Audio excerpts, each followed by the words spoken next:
What if का मतलब होता है अगर मैं। हम लोग जनरली जब कभी भी स्पीकिंग करते हैं या फिर अंग्रेजी बोलने या पढ़ने या लिखने का कोशिश करते हैं तो इस तरह का बहुत ऐसा सेंटेंस आता है जिसे हम इसके द्वारा, इस यूजेस के द्वारा आसानी से बना सकते हैं।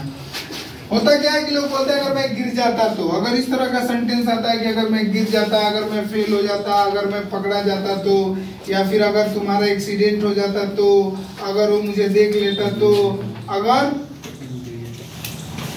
अगर तुम गिर जाता तो, अगर वह आ जाता तो जब कभी भी इस तरह का सेंटेंस अगर हम लोग बनाते हैं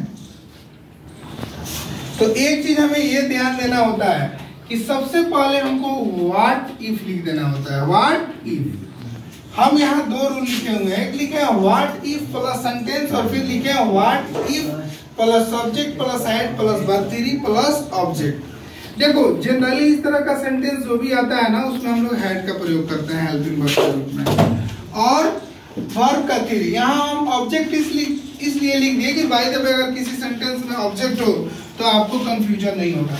जैसे देखो अगर मैं गिर जाता तो what if I had fallen, अगर मैं फेल हो जाता तो what if I had failed, अगर मैं पकड़ा जाता तो what if I had cot, अगर तुम्हारा एक्सीडेंट हो जाता तो what if you had an accident, अगर वो मुझे देख लेता तो what if they had seen me.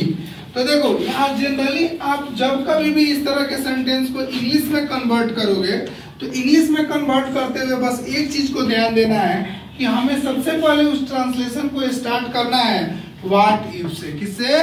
What if.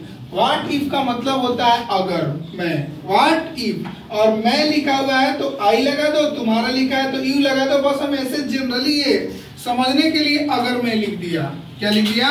अगर मैं, या अगर मैं की जगह तुम, अगर तुम, तो देखो अगर का तो तुम व्हाट इफ लिख दोगे, लेकिन यहाँ जो तुम्हारा आई है और यू है आप व्हाट इफ के बाद ही लिखोगे। जैसा सेंटेंस होगा ना, अगर सब्जेक्ट के रूप में मैं है तो आई लिखोगे, और अगर तुम है तो यू लिखोगे, और उसके बाद जो हेल्पिंग वर्ब होता है उसको आप हैड के रूप में लिखोगे, और जो भी आपका मेन वर्ब होगा, मेन वर्ब का आप तीसरा रूप लिखोगे। उसके बाद अगर सेंटेंस में कोई ऑब्जेक्ट है तो लिख दोगे।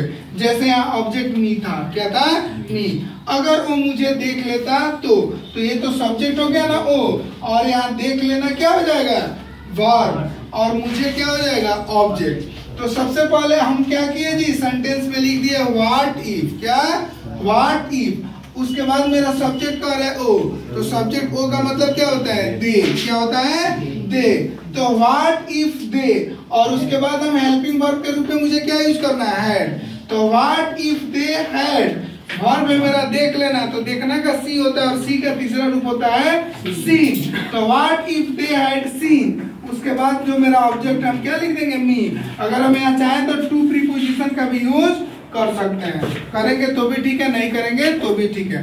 तो अगर आपके सामने इस तरह का कोई भी सेंटेंस आता है कि अगर तुम गिर जाता तो, या अगर मैं गिर जाता तो, अगर तुम बोल देता तो, या अगर मैं बोल देता तो नॉर्मली आप व्हाट इफ से स्टार्ट करोगे। व्हाट इफ लिखने के बाद जो आपका सब्जेक्ट होगा आप सब्जेक्ट को लिखोगे, फिर हेल्पिंग वर्ब को लिखोगे हेड के रूप में, और उसके बाद जो आपका मेन वर्ब होगा, मेन वर्ब का तीसरा रूप लिख दोगे। उसके बाद अगर सेंटेंस में कोई ऑब्जेक्ट है तो आप लिखोगे, नहीं होगा तो छोड़ दोगे।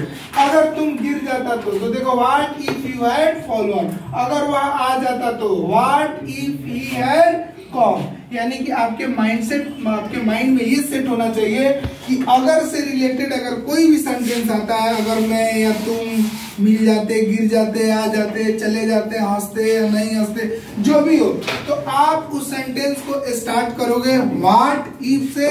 और व्हाट इफ लिखने के बाद जब व्हाट इफ लिख दोगे तो व्हाट इफ लिखने के बाद आप सब्जेक्ट को लिखोगे, और सब्जेक्ट लिखने के बाद आप हेल्पिंग वर्ब के रूप में हैड को लिखोगे, और फिर आपका जो मेन वर्ब होगा उसका तीसरा रूप लिखोगे, और फिर अगर कुछ ऑब्जेक्ट है तो लिखोगे, नहीं तो वहीं पर सेंटेंस को छोड़ दोगे। ठीक है? इस तरह से हमें अगर के रूप में व्हाट इफ को ऐड करके हम सेंटेंस को बना सकते हैं। ठीक है? Okay, thank you.